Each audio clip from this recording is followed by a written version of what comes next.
Welcome. I am Coach Veronica Marie, and if you're new here, I am an emotional wellness coach, and my specialty, if you will, is shadow work. And so today I want to talk about shadow work. What is shadow work? So I'm gonna just kind of be here and see how and when people pop on, and then we'll start talking.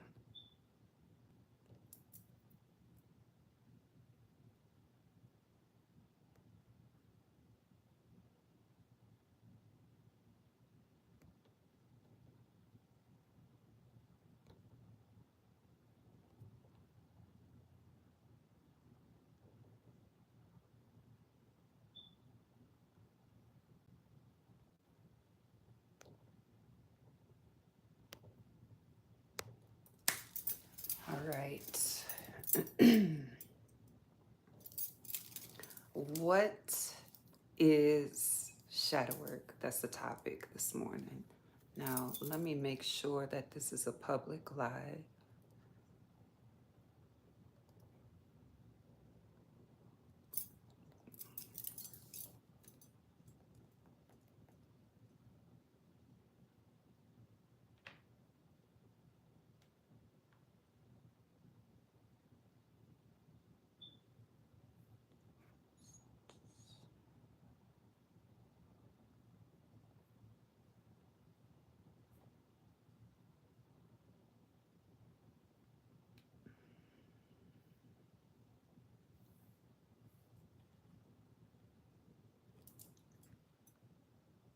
Okay. I had some kind of technical difficulty. Y'all back. Yeah, I don't know what was going on there. And it happened to me last night, so I'll figure that out where it was this playback. I don't know. But welcome. Hello everybody. What is shadow work?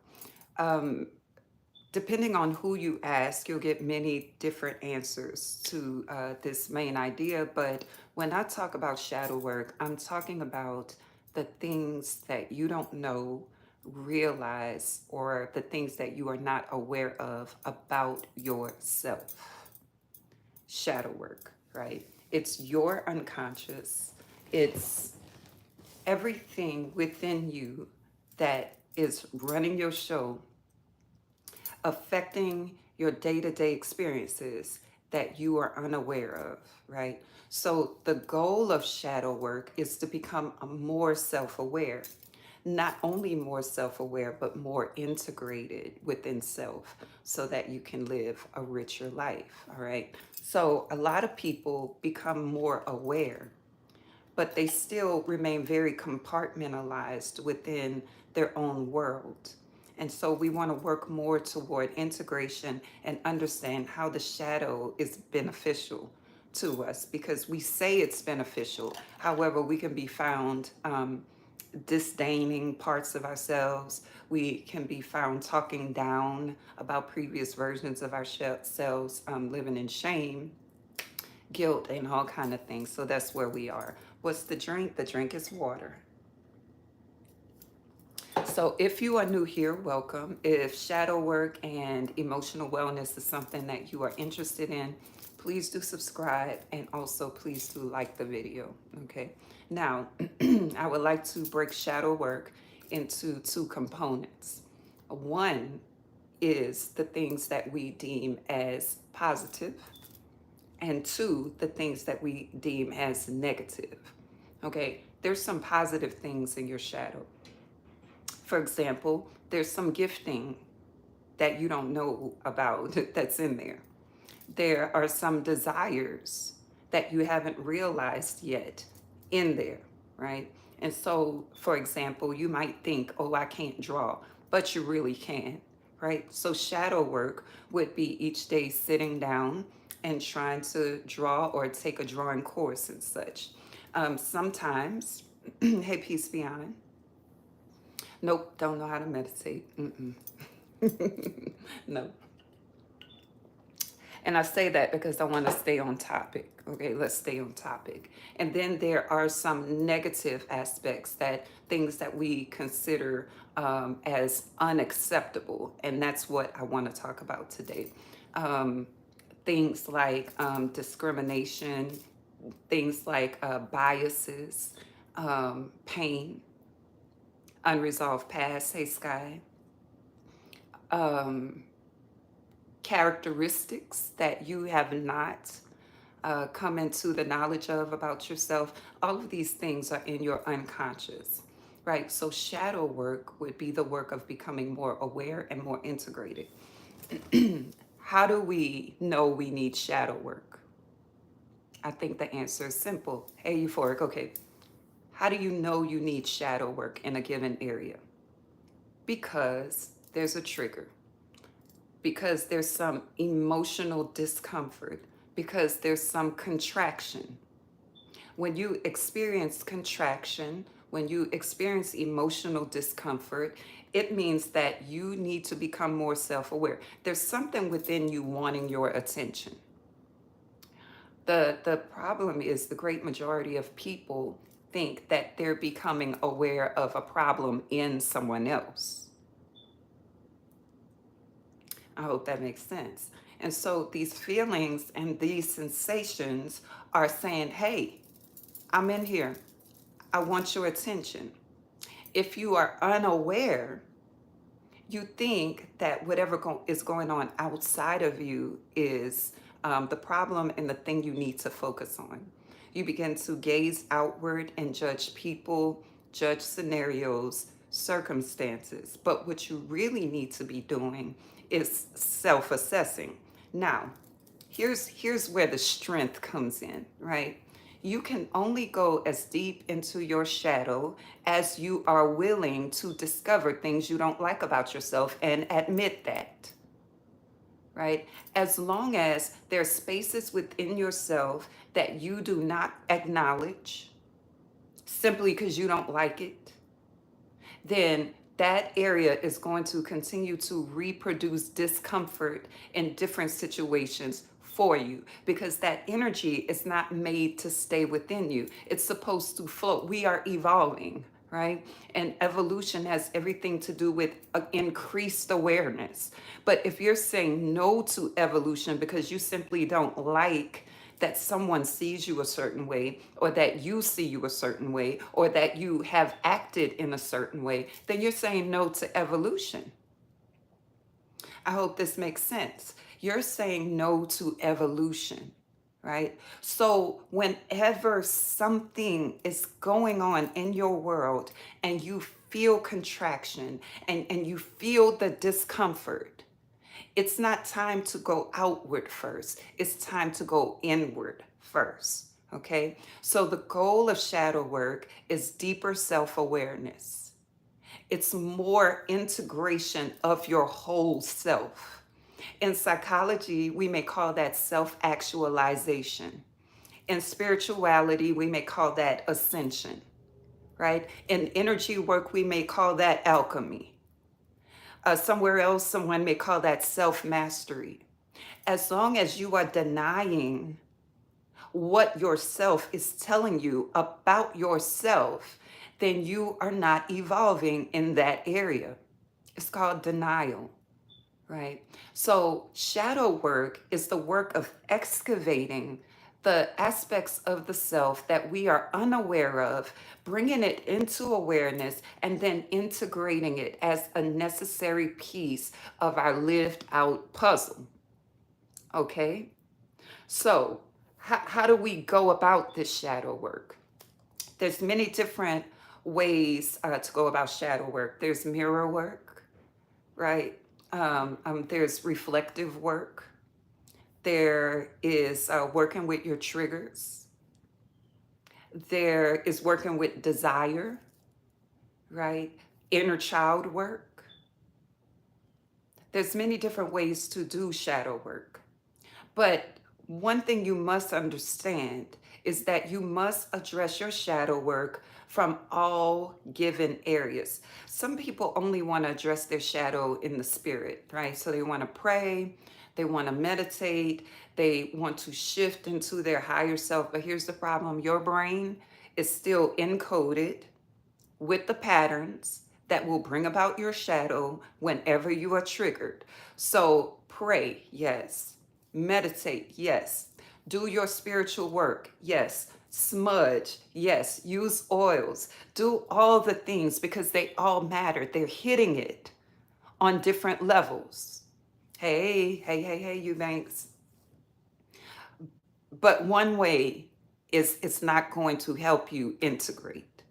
It's going to leave openings and opportunities for you to re-experience your own self. When you experience your own triggers, you are experiencing yourself, your thoughts, your belief systems, your ways of thinking whenever you are having an experience. So if you deny that experience and say it's someone else, then what you're really doing is denying self. So the question is, now that you understand or have heard more about shadow work, how deep are you willing to go within yourself? Do you only want to stay in the light aspect, or do you want to really leave no stone unturned, right?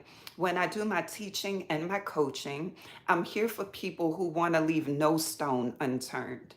We all realize that shadow work is going to be an ongoing process, right? We never know what's in our subconscious mind. It's beneath our consciousness. So we never know what's coming up and when it's coming up. So there's no state of being that says I'm healed, I've done all of that. Absolutely not, because we never know what's coming up. And if you are not willing to address what's coming up, then that can't be integrated to help you live a richer life, right? You just can't. So let me stop right here. Reality can be disappointing. I would agree with you. How do you know which stone to unturn? Very good question. So whatever you're experiencing is the stone. Okay, so if you're feeling a contraction as a result of something that is going on, there's something that wants your attention. So in coaching, because I do offer one-on-one coaching, in coaching, I never believe in digging for anything, trying to find out anything. What I know is when your subconscious gives up information, it does it willingly, it does it easily, and it does it in time and in season. So whatever contraction you're feeling is the stone that's ready to be turned, flipped over, and looked at by you. Okay, so let's talk about the nature of contraction. Now I'm going into some actual strategies of shadow work. I'm going to address it from a mental, maybe even metaphysical standpoint, right? Because this is going to be a short live. I don't have time to talk about all of it, but we can continue this conversation over time. Just subscribe to my channel. Okay, you're welcome, King Charles. When you experience a contraction within you because of your habits, right, because of your habits of thinking it's someone else, they're like this, they're like that, they did this, they said that, and I'm hurt because of it. That's the general collective thought pattern. We learned that as children. The child mind is not really that complex. Although it's beautiful and it has complex potential, it does not operate in complexity. It's very black and white. You said that, I feel this, so you caused it. But we learn later as our thinking progresses that just because B happened after A, it doesn't mean that A caused B. Logic. We begin to become more logical. The logic steps in and assists our emotions, right? And emotions assist our logic because the emotion is telling us what we need logic for, and the logic is telling us what we can do about the emotion. It's an informative feedback loop. Logic is not separate from emotion, and emotion is not separate from logic. Even if you think you're not a very logical being, the fact that you experience something within yourself tells me there's a line of logic that goes on. It's just going on beneath your awareness. Shadow work. Good. It's shadow work. Sometimes your logic is faulty. Sometimes your logic is distorted. but there's always logic in alignment with the emotion that you're experiencing. So, whatever you're experiencing, if you follow that childlike mind, right? That black and white thinking, you think because a person said this, you feel hurt because of that. Okay? Yes, you felt that after you heard it, but that doesn't mean what they said hurt you. So let's talk about what really hurts, right? You really are the divine in your life, the divine creator. You are. Okay, you create every experience, and that's easy to receive when you're doing something fantastic. Oh yes, I created that, I manifested that. But let something else happen in your life that isn't so beautiful, then you're not that quick to own that. No, it's them. No, it's how they are. No, it's whatever, right? You know, I'm telling the truth. So we have to come away from that black and white thinking, that faulty thinking that says, I felt that because they did it, and come into a more expansive way of thinking, into a more truthful logic, right? And we're going to base this logic on universal truth. Universal truth is true for everyone, not just you. Universal truth is not fair or unfair. Universal truth is not biased and depending on the situation. Universal truth is true for everyone in every case, in every situation. So in doing our shadow work, what we want to do is get closer and closer to universal truth. Hopefully we can quantum leap into universal truth. But being honest, sometimes we got to take truthfulness in levels because we ain't ready. Okay. But the universal truth is true for everyone, no matter where you live, no matter how you were raised or where you come from, etc. Okay, we want to get to universal truth. We want our logic operating in harmony with the universe, not in dissonance with it. And you're in dissonance when you are not able to apply universal truth to your processes. This is shadow work. So one would say, well, how do I know universal truth? Right? Your personal feelings are important, King Charles, and very valid to your experience. And that's what I want to talk about. If you want to know what universal truth is, conduct a study. This is shadow work too, because universal truth is in the collective mind. And you are in the collective mind, experiencing the universal mind and also the collective shadow. And if you are still plugged into the collective shadow, which is very childish, childlike, black or white thinking, then you think other people are the cause of your inner reality. You are the divine creator of your inner reality. And you become more empowered when you excavate these shadow components. When you begin to see, hey, I really did create that, then you don't feel offended. When people say you created that, you go, you're right, I did. I wasn't trying to. Does this make sense? And it can be confusing. It can be confusing, but I'm here to bring a little more clarity to your experience, right? So anytime you are feeling a contraction, okay, I want to begin to refer to you as the divine so you can remember that you are the divine creator. I'm talking to the divine creator in you, okay? Divine. Anytime you feel contraction, that is a notification that you need to look inwardly first. Even if you're in the middle of a conversation, even if you're in the middle of a situation, that notification is always for you. Something from within, from your unconscious, tapping your shoulder, saying, hey, I want attention. I want attention. If you go, no, wait, hold on, because I want to tell them. Oh, no, wait, hold on, because they just said such and such. You have moved out of order, okay?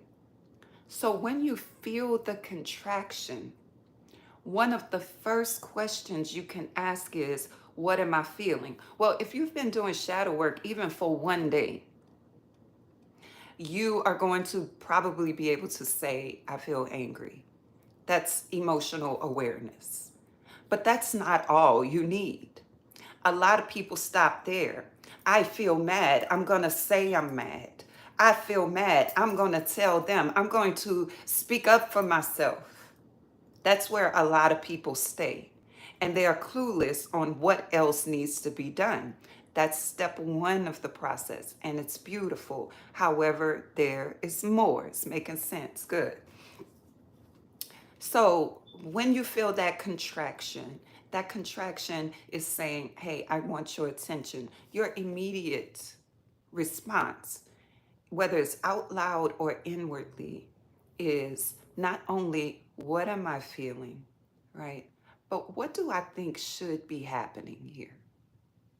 Okay, that's important because you can excavate your belief systems. Your belief systems are unconscious to you. However, they dictate every decision, every emotion, every thought you have.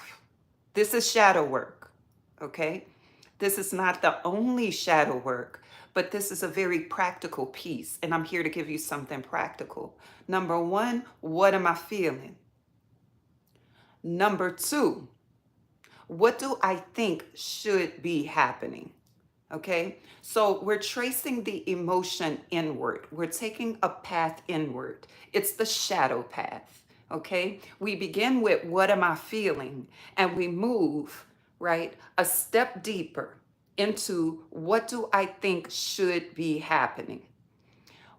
Whatever you think should be happening, right, is going to lead you one step deeper towards your belief systems.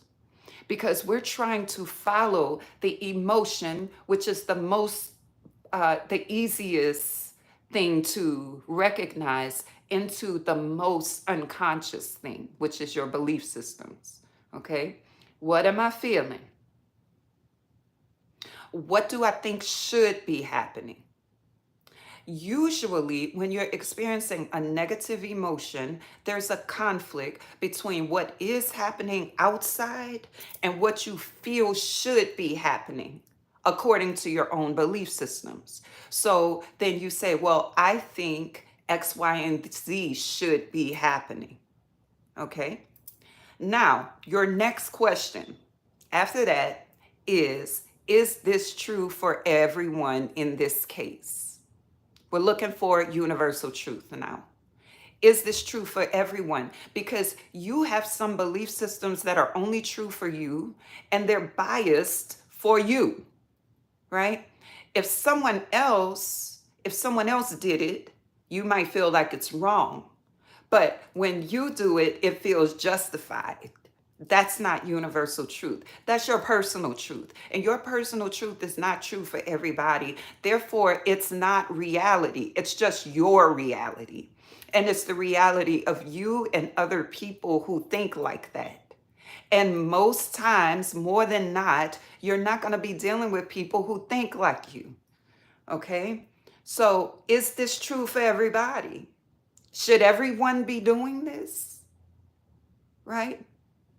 That's a good question. For example, maybe someone has decided to stop talking to you or something that you feel is unfair and you feel they should be handling it a different way, right? Is that your way or is that a universal truth? More than likely it's your way, okay? Let's just be honest. We have a way that puts ourselves in favor of every scenario, and nothing is wrong with that. It's just that you need to recognize that because your opinion of yourself is not other people's reality. You could be thinking you're really diplomatic and you're really this or that, and then someone else's experience based upon their belief system, they'll be thinking that you're very problematic. Okay? You see how personal truths can differ. Therefore, I'm not really trying to live my emotional life simply by personal truth. Personal truth helps me connect in alignment with people when I'm having a common cause. But when I'm dealing with evolution and ascension and alchemy, right? I'm not looking for personal truth. I'm trying to be in my highest vibration. Where is the highest vibration? Is the highest vibration in my pain? Is the highest vibration in my flight or fight response? Is my highest vibration in my personal truth that I got from childhood and all the other spaces that happened like it, and now I'm pretty contracted? Is that your highest vibration? No, it's not. Right? We're looking for the highest vibration if we're looking to evolve. So, do you want to stay in your conditioning? Because that's your choice. This is shadow work, but at least make the choice consciously so that shadow can be integrated. Maybe you want to still feel like they should have done X, Y, and Z. And so as a result, you feel betrayed. Well, understand that you are creating that betrayed experience, and that's what you want to do based upon your belief systems. This is not about saying you should never feel betrayed. This is about saying do it mindfully.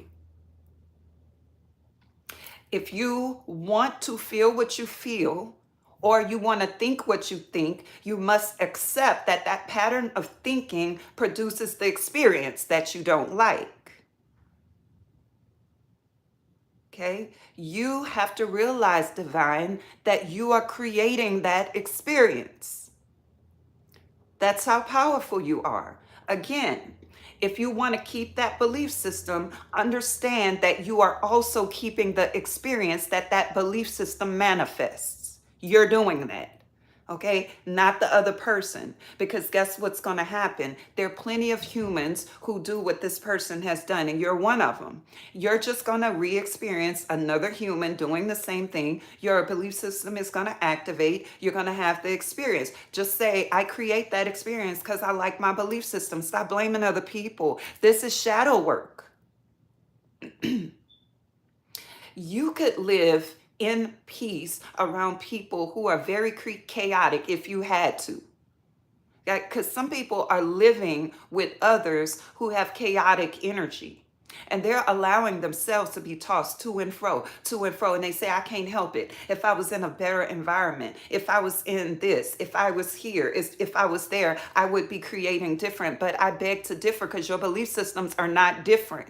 All it's going to take is for the ingredients of chaos to come in, and you're going to go right back to that way of thinking.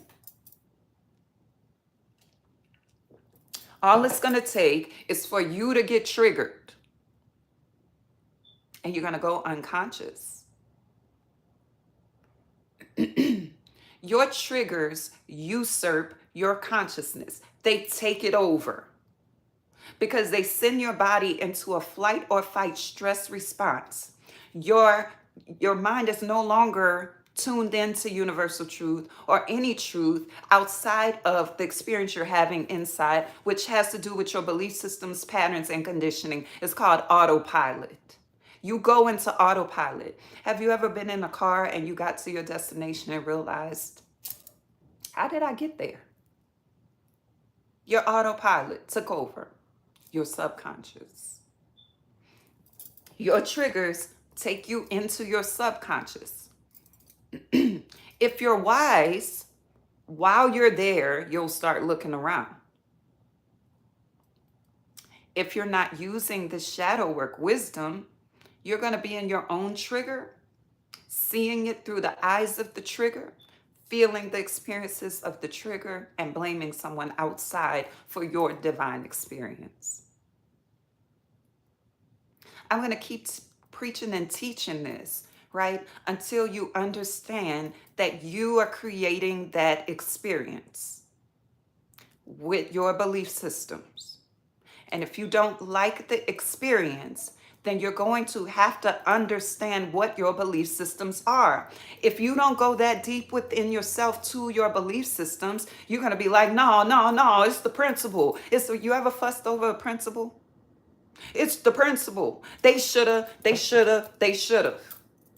This is a person who is unconsciously experiencing their belief system and the contrast between that belief system and what's going on outside of them, but they're unaware. It's the principle. It is the principle for them. But they're not understanding that they're in autopilot. Anytime you're fussing over a principle, excluding all the things that I'm talking about, you have gone into autopilot. Your autopilot is your conditioning. Your autopilot is what Eckhart Tolle calls your pain body. As soon as that energy is touched, it activates and it takes over because it's unrealized by you. Any unrealized thing in you has the potential to take over in an inconvenient time. You can think, oh, I'm aware, I'm awake, I know about this, right? But get tired, get hungry, get low in energy, get discouraged, and watch how many of your triggers come up all at one time. Get scared. So, consciousness is not going to control your shadow work. The level of conscious, let me say that again. The consciousness level that you're on right now is not going to control your shadow when that trigger comes. It's not.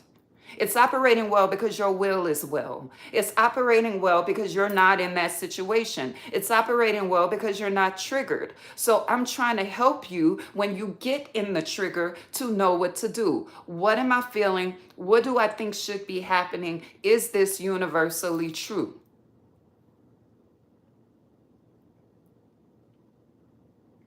Okay? So then we have two ways to go once we hit that point. Is this universally true? Now we have this situation going on inside that is now kind of separated, or we take a step back from the thing that's going on outside. So you have the thing inside and the thing outside. It's separate so you can look at it separately. If you don't separate that for the sake of shadow work, you're going to blur it together and you're going to think, because I feel this way, that is what it is. And if that's what it is, then that's why that person said it. And if that's why they said it, then you're going to start drawing some conclusions. They don't love me. They don't like me. They're a bad person. They're not really who they said they are. They are just like such and such. Every time this happens, all the time, you're going to start going into generalization, catastrophic thinking. You're going to just blur all the lines and you're not going to know what's true. Sometimes this is hard to see operating in yourself, so I invite you to see it happening in others. Okay? Can you think about a time where you were in a conversation with someone and they obviously felt some negative way? But the negative way that they were feeling was causing them to speak words. As you heard the words, you were like, this person doesn't get what I'm saying. But they kept saying, yes, I do get it. Yes, I do get it. And the more they said they got it, the more you realize they really didn't understand. And then they started reacting to you as if what they didn't understand was true. And you're like, wait a minute, that's not at all how it was. That's not how I saw it. That's not how I was thinking. And they were like, I don't care, or yes, you did, or something like that. This person was in autopilot. And you go into autopilot as well. And you think your autopilot is real because it's been with you for a long time. Okay? So I hope this is making sense. Now that you see the difference between, hey, I'm in a trigger and there's this situation going on, and I honestly right now, while I'm in my trigger, I don't really know what's going on for real. So let me take a moment to self-assess. This is where you may say to the person, hey, I'm having a lot of things going on inside of me and I want to understand them before I address this. There's a lot going on in me and I need a moment to sort it out before I respond, right? But you need to be saying this, right? Because getting quiet can be a contraction, right? It can be a way that you isolate around your shadow, right? But you need to verbalize this. right? Because some people go passive. And I'm not saying that you now, I'm going piggybacking off of that thought. Some people go quiet and it's passive. Like, I'm gonna let them think what they want to think. They don't want to understand. I'm just gonna sit here and let them talk. It could be that in some people, right? But when you're really doing the shadow work, you want to say, there's a lot going on inside of me, and I need to sort through it before I respond to you. Because if you just respond right away, you're responding out of your trigger. I'm talking about shadow work. If your pattern is to go quiet, that's your autopilot as well, right? Now, you may be choosing that autopilot response, and that's fine, long as you know that you're choosing it. But what I'm talking about is if you want to use the situation to understand yourself more deeply, right? There's a lot going. I hear what you're saying. For me, I would say there's a lot in what you just said. And before I talk about any of it, I need to sort through what's going on inside of me first, right? You don't have enough ears for it. Very good, King Charles. Now I'm getting to the what you can do, right? Because this experience that you just had inside of you is saying, hey, I want you to see something. So we're not going to respond right out, right? What are your patterns when you get triggered? Mm-hmm. You know your pattern. Your pattern is shut down quickly, go passive. Maybe your pattern is to blurt out. Maybe your pattern is to go passive aggressive. Maybe your pattern is to start pulling up things about them and telling them how they're wrong. Defending yourself. Maybe you get defensive, right? Maybe you turn the tables and be like, wait a minute, hold up, hold up. Maybe you do all of that. You got to know what your patterns are, right? I'm talking about when you want to use a situation for shadow work, okay? Defense sometimes, okay? Right now, I notice I'm getting defensive. You could say that if you're looking for something to say. I heard what you just said, and right now I feel pretty defensive. Before I go in that energy, I want to make sure I'm understanding what you're saying. Shadow work, shutting down quickly, verbalize. I know I want to shut down right now, but instead of doing that, I really want to sort through this. So let's circle back around or whatever. Or maybe you have questions, right? I'm quiet because I have a hard time. Then you could say that. You could say, right now I'm being quiet, not because I don't have a lot to say. I'm having trouble expressing what I have to say. So I want to figure that out first. Okay? Avon. Now, when you go within yourself, if you're wanting to use this situation as shadow work, and I got to put that there because sometimes you don't want to use it as shadow work. You just want to see it how you see it. And I get it. I'm talking about if you want to use it for shadow work. Now that you verbalize that you need some moments, that's called creating emotional space. You need to put a little bit of emotional space between what is happening and what you're feeling, right? That's what we're trying to do here. So you can go inside, right? Once you're inside, now you're going to ask yourself, where have I seen this pattern in myself before with people? Where have I seen it? Your soul immediately is going to give you a memory. I've been like this with my mama. I've been like this with such and such in a relationship. I've been like that.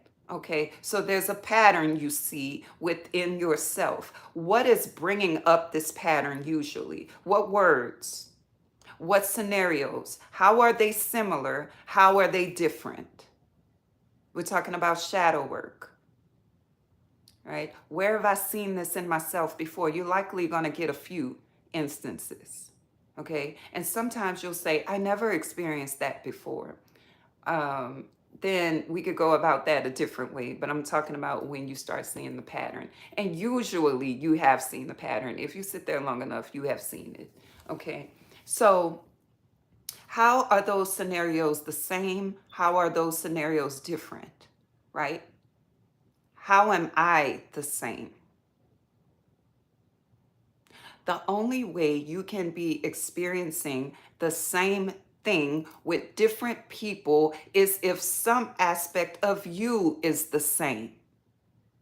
That same belief system is being activated across the board and you're having the same experience. That's the only way.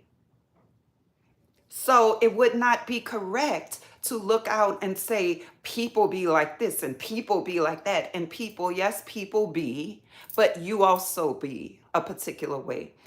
How are you the same? In other words, what did you believe should happen in each one of those scenarios that you still believe today? And does that need to be reassessed? Most likely it does because it's creating pain.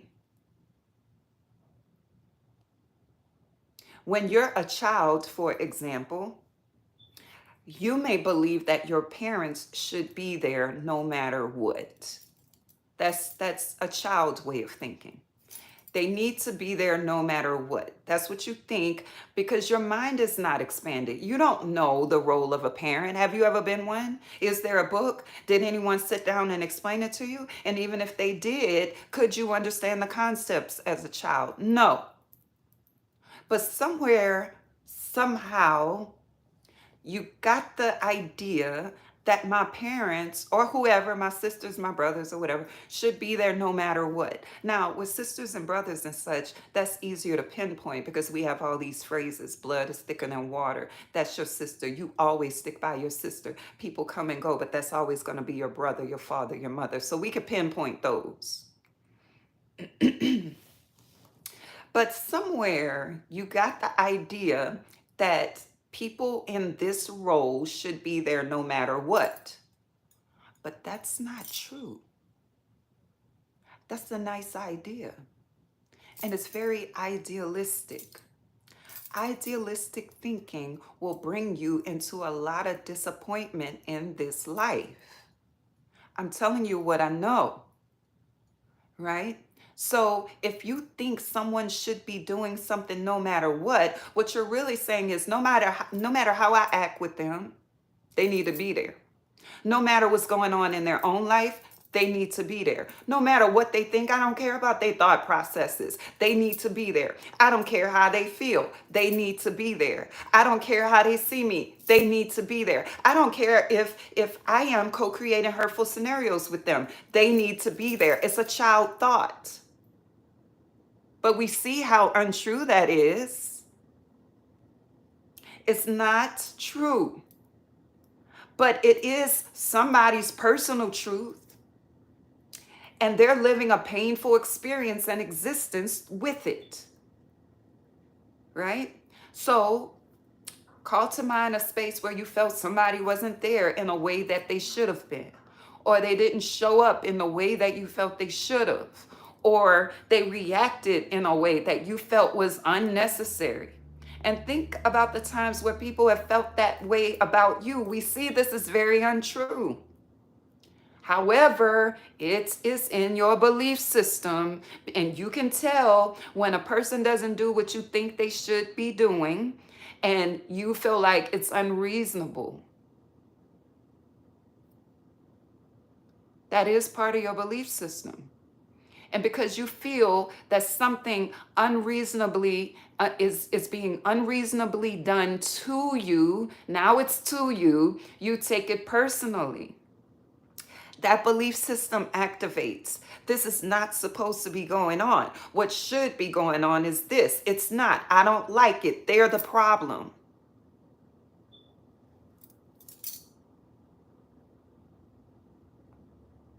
So let me give you an example. I'm a mother of 4. If you're new here, I just want to share that about myself. And so I homeschool my children. So years ago, one of my children, I was having this dilemma with him, right? I was trying to teach and he had this energy and it just wasn't a good interaction. So he said, you start getting bothered unnecessarily and all I'm doing is sitting here. Okay. Right away, I recognized the child mind in that. Usually, The person is saying, all I'm doing is this and you're doing that. It's unreasonable, right? So right away, I recognized the child mind. I said, I see how you see that, but let me help expand your mind here, okay? I come with a positive attitude to teach you. You come with a negative attitude because you don't feel like doing that. Now, you don't say that to me, but I know it. I know it because I feel the energy of contraction rather than openness. You think all you're doing is sitting there. You think this is unreasonable. You don't see how you have co-created this experience. Okay? I present myself as ready. I think you should be ready. You present yourself as unready. You think I should just accept that. We are co-creating a very unpleasant scenario. I knew that he didn't understand the power of his own energy. I knew he didn't understand synergy. I knew that he was unaware of many of the dynamics that I am aware of. So I would not react out of a trigger toward him. I might feel triggered because what I feel should be going on is not. He should be grateful that I'm teaching him. He should be ready and willing because he got a good night's sleep.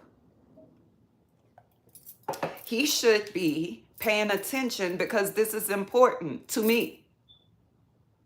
He should be paying attention because I need him to get this because I am homeschooling him. You see, there's a lot I think should be going on. Hey, Navy. But what's true? What's true is we're co-creating this negative experience, and I no longer want to co-create it. So what needs to take place so that we come out of contraction and openness? There's always something you feel should be going on. And whenever you're feeling that contraction, what you feel should be going on is usually not happening. And conversely, if you feel that something is going on that you feel should be happening, you feel like happy. If what you feel should be going on is going on outside, then it resonates and the result is good feelings. You feel triggered in happiness. You feel triggered in excitement. And if what is going on outside of you conflicts with what is going on inside of you, you're going to feel triggered into discomfort, whatever the nature of it is, based upon the belief system. Going back to the scenario with my son, he then realized that even though he wasn't saying something, yeah, I'm triggered in happiness. He realized that even though he wasn't saying something, he was having an energetic effect by holding the contracted belief system thought and such. Yeah, good, Navy. He began to take ownership in how his inner world interacts with the outer world beyond his awareness. He began to take ownership of it. And so for him, what that looked like was saying, okay, why am I having such a negative attitude when I haven't even interacted with mom? What is going on inside of me? I don't like that I have to come all the way down here. Okay, then he can express, Ma, I don't like when I have to come all the way down because we were in the basement at the time. Then I can say, all right, where do you prefer to do this? Or I might say, well, I have to do it down there. Either way, he's now not holding this negative energy and in unawareness affecting something important to him. Sometimes this is shadow work. Sometimes you think because you're not saying anything that you are not emitting a frequency. Remember, shadow work is the unconscious thing, the things you don't know about yourself. When you hold a particular activated belief system or a strong belief system or unresolved pain, you have a frequency. And people around you pick up on it. Now, if you don't think that frequency is powerful, you're going to be like, what? I didn't say anything. I was just like this, unaware. But that's because you got to be real honest about your own frequency, your own vibration, your own thoughts. Yeah, I was feeling negative about that person before they started talking to me. So I already was in a defensive mode. And all it took was for them to activate that belief system enough for it to come out.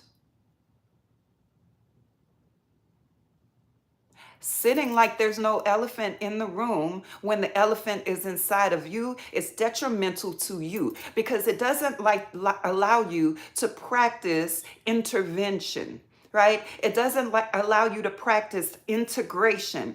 It makes you sit there and wait until a stimulus is sufficient and you reach your threshold and then you go off or you go passive or you go defensive or you shut down or you do whatever you normally do. Waiting for something to happen like that is always going to produce an experience you don't want. So when it happens, it makes sense for you to sort through that for a better experience for yourself. You are not practicing good self-care when you're in denial about your shadow.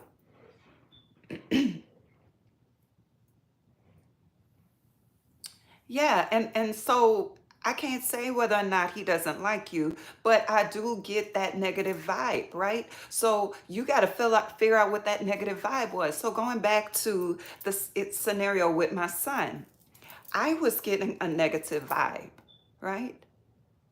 And so I had to ask myself, what do you believe should be going on here?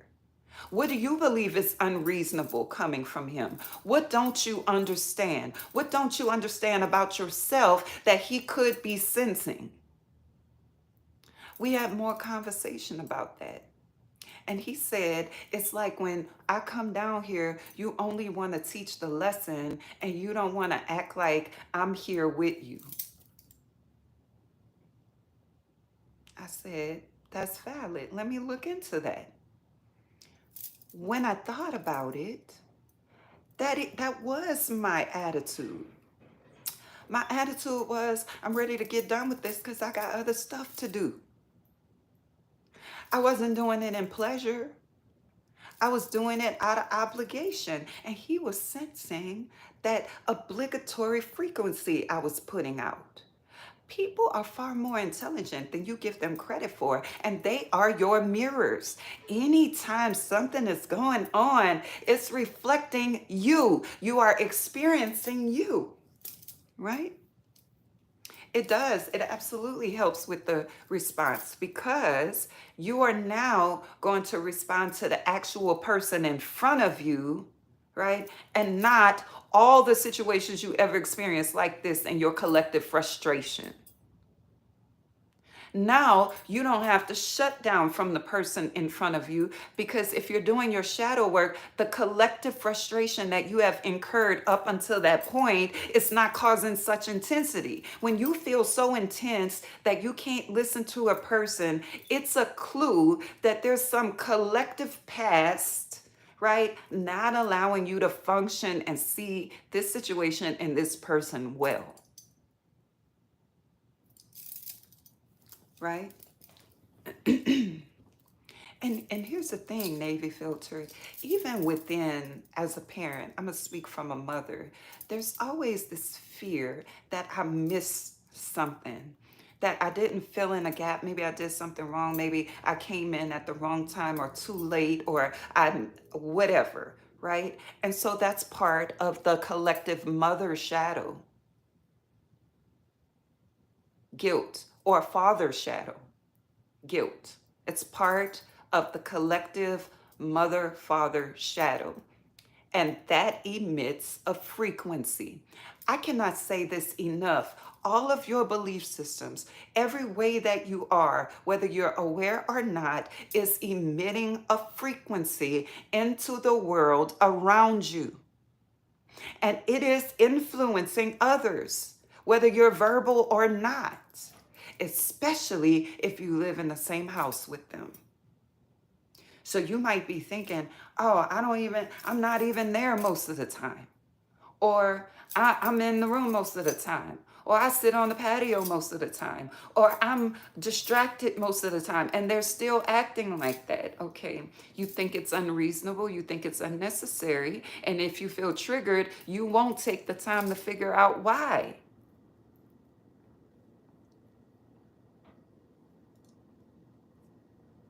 Okay. Okay. So I hope this makes sense. What is shadow work? It's not only awareness, because some people are aware that they do things, right? But it's doing it from an integrated space, choosing it. You choose the tools in your toolbox. The tools in your toolbox don't choose you. That's the goal of shadow work. And you become aware of how you impact and influence your environment verbally and non-verbally. You know that sometimes you feel a certain way and you're not saying it, but the way you move is saying it. The way you look is saying it. The look in your eyes is saying it. Your eyebrows are saying it. Your body positioning is saying it. But if you're not aware and you are around others, you'll be thinking, what? No, I'm fine. But if you do your shadow work, you realize I'm really not fine. And they're picking up on the frequency in different ways. Do a thing on purpose and intentionally as much as possible. But if you find yourself in the trigger, that's cool. Because you have tools to excavate your shadow, bring it into your awareness and integrate it. Okay? So in the situation with my son, there's a collective parent fear, right? I can recognize that on a collective level and also on a personal level. How is this collective level of fear influencing my personal fear and influencing my behavior? What do I want to do more of? What do I want to do less of? What belief systems needs to be tweaked? There's always a belief system that needs to be updated. If you haven't updated your belief system file in a long time, you are living off of outdated software, hardware, software, whatever it is. You need an update. Okay? If you are still interpreting situations like you've been interpreting them for the last 5, 10, 15, 20, 30, 40, 50, even 60 years, and you still experience pain or numbness, it's time for you to update that file. If you experience a pattern in your life that you don't like, there is a file to be updated. Okay? So I do offer coaching. You can sign up for it on my website. And I'm about to introduce a new coaching session in this video sessions. Up until now, I haven't done video sessions, but I'm about to introduce video sessions. So stay tuned for that. The link is most likely going to be either on my website or in link trees, right? Firmware update, right? You got some corrupted files in your system. And you could tell that they're corrupted because of how you feel. You got to begin to highly regard how you feel. Not so you could tell other people that they're not going to play with you and they're not going to treat you like this and you're not going to stand for it. No, not that. That's like step one of releasing your throat chakra, right? But going a step deeper, you highly regard how you feel, so you constantly assess universal truth, personal truth, and have belief system updates, and you choose consciously. Now, there is a place for your belief systems where you feel this should happen, that should happen, or whatever. Number one, it helps you affect your purpose in the collective. If you believe that children should not be harmed, then you might come up with a nonprofit organization. If you believe that people should be educated, then you might start a tutoring program, okay? If you believe that people should be good communicators, then you might teach. Also, your shoulds help you align properly. And so when you think about what you feel should be happening, then you can look out and see, okay, this person doesn't operate in the way that I feel should be happening. And I like this belief system. And so I'm either going to talk about it, I'm either going to walk away, or I'm going to start connecting with beings who agree. Your belief systems should not be causing internal pain, right? They should be causing you to be more creative. Your belief system should not be creating separation, because that's not what they're there for. And if they are creating separation, then that's where shadow work comes in. When your belief systems are causing some internal suffering, that's when it's time to shift. That's when shadow work is necessary. Okay? All right, let's see. The story I tell makes a difference in how I feel. Yes, and what you believe about the story tells how consistently you keep that story, right? I'm heading to Stone Mountain to go. Okay, enjoy, enjoy, enjoy. All right, so shadow work is essential. Shadow work is the work of evolution and consciousness shifting and integration, right? And I want to hit on integration before I go. The person that you were yesterday, last year, is a part of evolution, right? The person that you were last year, 20 years ago, so on and so forth, is important. That person represented a lesser evolved mind and being. There's no you without that. Okay? If there's a less evolved and a more evolved, the more evolved depends on the less evolved. Therefore, the less evolved is just as important as the person you are today. We're talking about integration. Hey there, money, success, legacy, integration. Every version of you was and is essential. And if you don't agree, right, then you're not going to be able to integrate. You're not going to be able to see the greatness. It's going to stay in your shadow. It's going to stay in your unconscious. Anytime you deny a previous version of yourself and the greatness and also the darkness, you suppress it. So you cannot be integrated. Anything that is not integrated is going to cause dilemma, because it's supposed to. It's supposed to for your evolution. It's like this. I heard people say, we are standing on the backs of our ancestors. Without their backs, there would be no standing. And if you don't value those versions of yourself, it's going to be hard for you to operate in grace when others are displaying versions of themselves. It's also going to be hard for you to move in forgiveness and resolve your past, because you don't know how to integrate versions of yourself. So you're not going to be able to do it with others. You're not going to be able to experience reconciliation in a deep way. You're not going to be able to experience intimacy with people in a deep way who have participated in hurtful scenarios with you.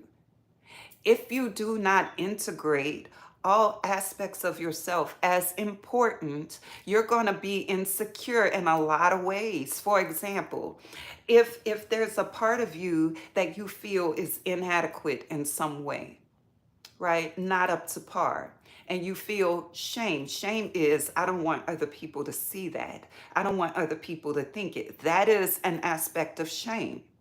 So then you're not going to want them to see it, even though it's part of you. You're going to be operating in self denial. Self acceptance is, yes, I do have this part. And I'm in acceptance of that part, even though I'm working to shift it. I recognize it as important and I still love that part of me. So I'm not going to tell that part, go in the closet, because you're going to mess everything up for me, and close the door. I've experienced this in dating arena, right? People think it's a really beautiful thing to come in contact with me, and then their shadow components start coming up, or spaces within themselves that lack their self-acceptance will present themselves to me. And if I see it, right, they will feel shame and pull back. And then they'll say, well, you're like this or you're like that. No, no, no, no, no. I am a particular way, but what just happened is that you didn't want me to see that, or you didn't want me to see it a particular way. And so you want to deflect and project as if I didn't see it. I still saw it, but that makes you feel better, right? It happens with my children. If you have spaces that are not integrated, spaces that you have not come to acknowledge and accept, even though you're working on it, you're not going to want anyone to see it. You're going to fear judgment. You're going to fear their opinion. You're going to fear disconnection. And all of that stuff might happen, but it's still you. And do you need to suppress and deny yourself for the sake of acceptance? No. No. And that's why I preach integration. No matter this could happen on the job. Maybe you feel incompetent in a certain area, but you don't want them to see it. So you act like you know when you really don't know. And then when they find out you don't know, you get defensive and you start blaming them. Well, you didn't train me. Well, I just came here, and you start doing all of that.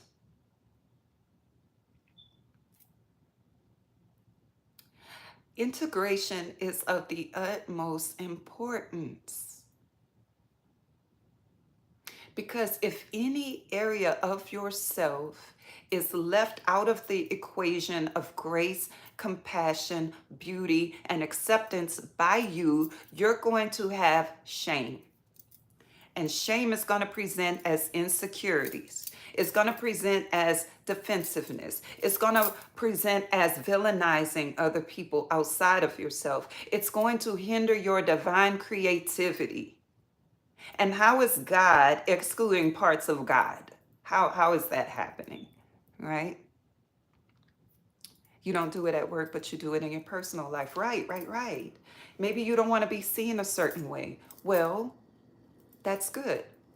Get with people who see how you want them to see. Then you're going to be good. But you're not going to be safe, because you need to see that part. You have to be with other people who are, let me tell you something. So, hey Maya, if there are parts about yourself that you don't want to be seen, and you only get around people who see you the way that you want to be seen, then you got to participate with people who are also in denial of themselves and only see themselves a certain way. So then you have a habit of connecting with people who are in self-denial like you. So then what happens is you start seeing stuff about them, and then you try to tell them and they deny, and they see stuff about you and they try to tell you and you deny. Now you got conflict. Yeah, you end up stagnant and you end up in turmoil with other people who are like you, because only people who don't go to a certain depth, right? People who don't see at a certain depth also don't see themselves at a certain depth. So you will be reflecting and seeing things in them that they deny. This makes me think of the example of emotional unavailability. Somebody, asked me years ago, why do I keep attracting people who are emotionally unavailable? I say, I don't think you're attracting people who are emotionally unavailable. You just feel familiar with them, right? They don't need to go that deep with you because they don't go that deep within themselves. The problem comes in when you want to go deep, but they don't. And that's when you start hitting their emotionally unavailable wall. Stagnant and delayed. Yeah, I love this conversation too. So, shadow work is not only becoming aware of things about yourself, but learning how to integrate all aspects of your being into the love that you are. When you do that, you're going to understand other people's shadow components as well. You're going to be able to choose what components you want to deal with and what components you don't want to deal with. And you're going to be able to do that in expansion rather than contraction, boundaries, looking for red flags, suspicious, shutting down all that stuff, right? Shadow work is going to bring you into more harmony with humanity, more harmony with universal consciousness. But it's also going to show you, right, where you are in humanity. You're still part of humanity, but you are of a different frequency. That frequency doesn't make you better, but it is different. And and once you realize that your frequency is different, you're going to stop creating certain patterns. The more shadow work you do, the more depth and levels you obtain within yourself, the deeper and richer your whole life experience becomes. Sometimes people ask me, well, how much shadow work I'm going to do before they start doing it? We miss the point. We miss the point. Because the point is not to teach others, to show others, to have others act differently. That's not the point. The point is to deepen your existence, deepen your awareness, and therefore expand your emotional repertoire, your spiritual repertoire, your energetic ability. This is not about how many times I got to be the big person. When are they going to shift? When you shift, when you expand, when you ascend, you're going to start seeing, hey, I don't operate well within this frequency, but I don't have to villainize it. But I don't have to say they're bad people, but I don't have to move in contraction. I can decline the offer. No, thank you. I prefer this. No, thank you. I prefer that. You don't have to do it from because people be narcissists and you're not gonna talk to me and yeah, all of the stuff we say because we're part of the collective mind and we all be saying the same stuff, right? And that's why everyone when I talk thinks I'm talking about them, because I am, because we're all part of the collective. I'm talking about versions of myself as well, right? It's for a deeper, richer experience in life. And the deeper you go and the wider you expand and the higher you ascend, the more experiences you begin to allow in your awareness. The more contracted you are, the more compacted you are, right? The less are your available experiences. If I'm this small, I have a certain amount of points you can touch on my hands before you run out, right? But if I'm this big, I greatly increase my surface area, my ability to have new experiences. If you're hanging on here, And inside of here is all your unresolved pain and conditioning and autopilot. And I'm going to isolate, and I'm not going to let anyone ruin my peace. And I'm not going to, then you greatly decreased the amount of opportunities and experiences that could come your way. So again, how many times you're going to be doing shadow work while they're not? As many times as possible, because I know this right here is not optimal for me. I know this right here is not leading to my wellness. But when I expand, that's my natural state of being. I do shadow work because I value my existence. I do shadow work because I value the ways I create. I do shadow work for me, not nobody else, right? But other people benefit. Other people do benefit, but it's for me. So never am I looking like, well, they don't do this, well, they don't do that. Well, if they don't, then decide what you want to do, but don't sit there fussing and contracting. That's not the best use of your energy.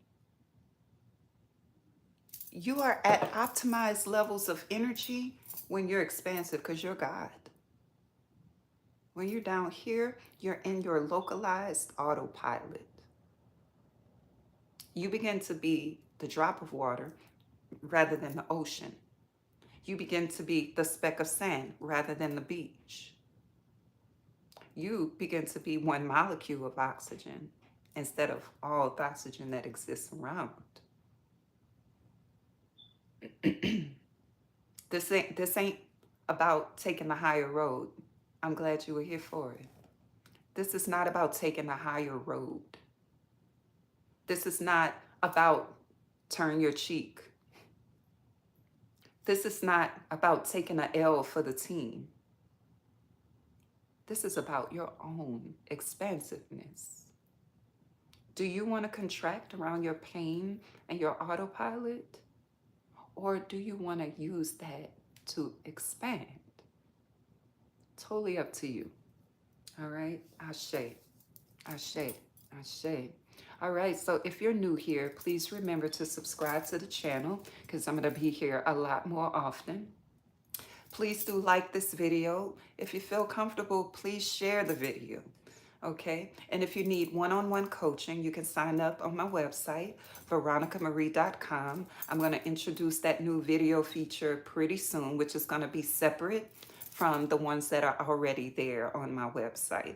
All right, yes, and if you don't have my book, I have an ebook out. It's called Self-Intimacy, A Beginner's Guide to Self-Discovery. And in that book, I lead you through a whole process of self-intimacy. It's for anyone who wants to look at themselves more deeply so that they can see others more deeply. Let me tell you something. You might think that you're deep, right? But there's always someone and something deeper. And usually that deeper thing is going to trigger something in you to go farther within. But if you let that trigger create separation and you don't go any deeper within yourself, you're going to get the opportunity again. It's not a test. It's not God trying to see if you're ready. It's not the universe trying to see if you're still stupid or still. It's none of that. It is an invitation to deeper self-awareness. Will you go? Is the question, right? Ashe, many blessings. Yes, get the book. And I'm still working on my other one, and I got to keep speaking it so I can finish it because I'm almost done. I have like 3 more pages. So I must keep speaking that out until I complete it, right? So I have another one coming up. It's called The Empowered Empath. It's how to help people and stop absorbing, how to live in your empowered stance as an empath rather than drained, frustrated, and burned out. Okay, yes. Abso-fucking-lutely. Hashay. Right, the depths of source are endless, inward and outward. Ashe, yeah. So contraction is not native to your being, but it can become a habit if you don't do your shadow work. All right, y'all. Peace. I'll talk to y'all soon.